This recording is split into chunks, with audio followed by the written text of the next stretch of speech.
राधे राधे आप सभी का मेरे इस चैनल पर हार्दिक अभिनंदन एवं स्वागत है। राधा राधा जपने से हो जाएगा तेरा उद्धार, क्योंकि यही वो नाम है जिससे कृष्ण को है प्यार। जो है माखन चोर, जो है माखन चोर, जो है मुरली वाला, वही है हम सबके दुख दूर करने वाला। राधे राधे।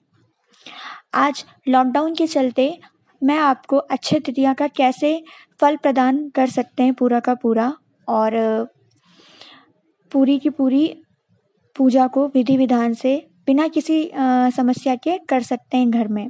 मैं आपको सरल शब्दों में अक्षय तृतीया क्या होती है एवं उसकी व्रत कथा भी सुनाऊंगी। तो आगे बढ़ते हैं। अक्षय तृतीया या आखा तीज भी इसे कहते हैं, यह वैशाख मास के शुक्ल पक्ष की तृतीया तिथि को मनाई जाती है। वैसे तो सभी 12 महीनों की शुक्ल पक्ष तृतीया शुभ होती है, किंतु वैशाख माह की तिथि स्वयं सिद्ध होती है। इसका महत्व, भविष्य पुराण के अनुसार इस तिथि की युग आदि तिथियों में गणना होती है। भगवान परशुराम ने देवी रेणुका के गर्भ से जन्म लिया था इस दिन। दक्षिण भारत में भगवान परशुराम की जयंती बड़ी ही धूमधाम से मनाई जाती है एवं इसका महत्व बहुत ज़्यादा है। वहाँ पे कुंवारी लड़कियां शिव गौरी का पूजन करके अपना मनचाहा वर प्राप्त करती हैं। त्रेता युग का प्रारंभ भी इसी दिन हुआ था। बद्रीनाथ के कपाट भी इसी तिथि को से पुनः खुलते हैं। इस दिन माँ गंगा राजा भागीरथी की तपस्या के फलस्वरूप प्रसन्न होकर स्वर्ग से धरती पर अवतरित हुई थी। इस दिन महाभारत का युद्ध समाप्त हुआ था और द्वापर युग का समापन हुआ था। बांके बिहारी मंदिर में आज ही के दिन भगवान श्री बांके बिहारी के दिव्य चरण के दर्शन कराए जाते हैं। तो आज मैं आपको बताती हूँ कि ऐसा इसका महत्व क्या है। अक्षय मतलब जिसका क्षय ना हो। इस दिन आप जो भी दान करेंगे वो अक्षय हो जाएगा, उसका कभी क्षय नहीं हो सकता। आप अपने पितरों के लिए पिंड दान या पितर दान कर सकते हैं, या उनके लिए एक लोटा जल निकाल के रख सकते हैं। उनको जब ये तृप्ति मिलेगी तो वो तृप्ति आपके किसी भी पूजा पाठ से बढ़ के होगी। तो इसी बात पे मैं आपको अक्षय तृतीया की कुछ कथा सुनाती हूँ जो कि बहुत प्रसिद्ध है। एक पौराणिक कथा के अनुसार जब श्री कृष्ण ने द्वापर युग में अवतार लिया था, तब महाभारत काल के समय जब पांडव वनवास में थे, तब एक दिन श्री कृष्ण ने, जो स्वयं भगवान विष्णु के अवतार हैं, उन्हें एक अच्छा पात्र दिया था। यह एक ऐसा पात्र था जो कभी भी खाली नहीं होता था और जिसके सहारे पांडव को कभी भी भोजन की चिंता नहीं हुई, और उन्हें इस पात्र से असीमित भोजन प्राप्त हुआ। उन्हें इस पात्र से सिर्फ मांग करनी होती थी और वह पात्र इन्हें असीमित भोजन प्रदान करता था। राधे राधे। कथा दूसरी। प्राचीन काल में सदाचारी तथा देव ब्राह्मणों में श्रद्धा रखने वाले धर्मदास नामक एक वैश्य था। उनका परिवार बहुत बड़ा था, इसलिए वह सदैव व्याकुल रहते थे। उसने किसी से अक्षय तृतीया के महात्म्य को सुना। कालांतर में जब यह पर्व आया तो उसने गंगा स्नान किया, विधि पूर्वक देवी देवताओं की पूजा की, गोले के लड्डू, पंखा, जल से भरे घड़े, घौ, जौ, दही, चावल, चांदी आदि ब्राह्मण को दान दिया। अपनी पत्नी और परिवारजनों के बार बार मना करने पर परिवार एवं रिश्तेदारों से चिंतित हो रहने के कारण अनेक रोगों से भी वह पीड़ित हुआ, किंतु अपने धर्म, कर्म और दान पुण्य से वह पीछे नहीं हटा। यह वैश्य दूसरे जन्म में कुशावती का राजा बना। वैभव से संपन्न होने के बाद भी उसकी बुद्धि कभी धर्म से विचलित नहीं हुई। अक्षय तृतीया के दिन जो इन कथाओं का श्रवण करता है उसे अक्षय फल की प्राप्ति होती है। राधे राधे। द्वितीय कथा यहीं पे संपन्न होती है। अब तृतीय कथा। यह कथा विश्व प्रसिद्ध कृष्ण सुदामा की है।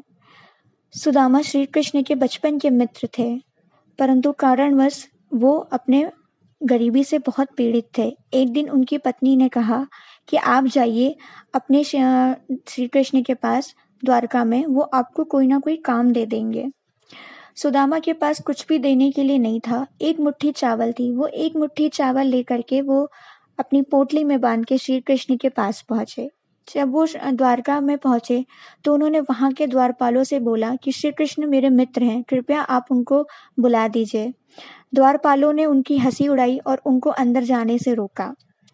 फिर उन्होंने बड़े ही प्रेम और बड़े ही करुणा और विश्वास के साथ श्री कृष्ण को आवाज दिया, कान्हा। हमारे श्री कृष्ण ये आवाज सुनते ही दौड़े चले आए नंगे पांव। ये देख करके उनकी सारी रानियां बहुत ही ज्यादा अचंभित हो गईं।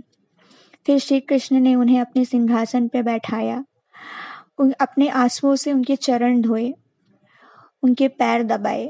फिर श्री कृष्ण ने अंत में उनसे पूछा कि मेरे लिए क्या लाए हो। तो सुदामा ने बहुत डरते डरते एक मुट्ठी चावल उनके आगे हाथ में किया। श्री कृष्ण ने बड़े प्यार से उस चावल को फाँक लिया। फिर सुदामा वापस अपने गांव को गए। जब वो अपने गांव पहुंचे तो अपनी पत्नी को क्या देखने कि वो एक बहुत बड़े महल में बैठी है। उनके सारे पुत्र दिव्य विभूषित आभूषणों से सुसज्जित हैं। यह देख के सुदामा को बहुत ही अचंभा हुआ। अक्षय तृतीया के फल स्वरूप श्री कृष्ण ने सुदामा की गरीबी को हर लिया। इसी प्रकार जो भी इस कथा को सुनता है, श्री कृष्ण उसके जीवन से सारे दुख दरिद्र संकट हर लेते हैं। राधे राधे। अब मैं आपको कुछ जरूरी बातें बताना चाहती हूँ।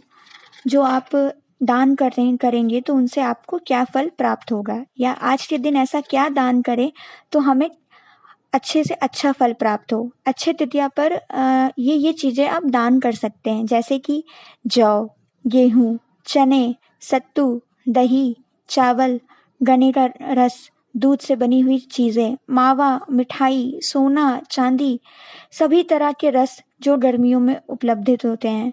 पितरों को श्राद्ध और ब्राह्मणों को भोजन कराने का भी अनंत फल प्राप्त होता है।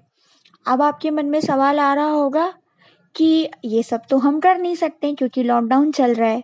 तो यहाँ पे मैं आपको एक आसान सा टिप दूंगी। आपके पास जो भी है आप उसे मानसिक तौर पे सोचिए और ऐसा भाव करिए कि हे प्रभु, हे मुरलीधर, जब ये अक्षय तृतीया समाप्त होगी तो मैं इस चीज का दान इस ब्राह्मण को दूंगा। अगर आप आज के दिन ऐसा संकल्प करेंगे तो आपको वैसा ही फल प्राप्त होगा जैसे कि अक्षय तृतीया पे दान करने से होता है। याद रखिएगा, अगर आज आप संकल्प कर रहे हैं तो जब ये लॉकडाउन खत्म होगा तो बहुत ही प्रेम से आप जो भी दान करना चाहें आप वो दान कर दीजिए। आप 1 रुपए भी दान करेंगे तो आपको उसका फल प्राप्त होगा। आप खीर बना के खिला सकते हैं, ब्राह्मणों को खिला सकते हैं। अगर आप अभी के लिए जानवरों को खिला सकते हैं, गाय तो आप सबके घर के बाहर आती ही होंगी, आप उनको खीर बनाइए, पूड़ी बनाइए, खिला दीजिए। कुत्तों को खिलाइए, ऊपर चिड़ियों को दाने डाल दीजिए। अब आज आप जितना भी दूसरों के लिए करेंगे, आपके आने वाले जीवन के सारे कष्ट, सारी पीड़ा भगवान हर लेंगे। आपके जीवन में कोई भी कमी नहीं होगी। जैसे श्री कृष्ण ने पांडवों को अक्षय पात्र का आशीर्वाद दिया था, वैसे श्री कृष्ण और राधा मिलकर के आपको अक्षय होने का आशीर्वाद देंगे। पवित्र मन और शुद्ध कामना से आप संकल्प लेके करिए, देखिएगा आपको संपूर्ण फल प्राप्त होगा। आप खुद बोलिएगा मुझसे आकर के कि हाँ, आपने जो बताया वो सही है। राधे राधे। आप सभी ने मुझे अपना कीमती समय दिया, उसके लिए आपका धन्यवाद। ईश्वर आपका भला करे। आप सभी खुश रहिए, संपन्न रहिए। आज के दिन मैं ईश्वर से कामना करती हूँ कि आप सभी के जीवन में अक्षय खुशियाँ, अक्षय धन समृद्धि, अक्षय शांति, अक्षय वैभव आए। धन्यवाद। राधे राधे।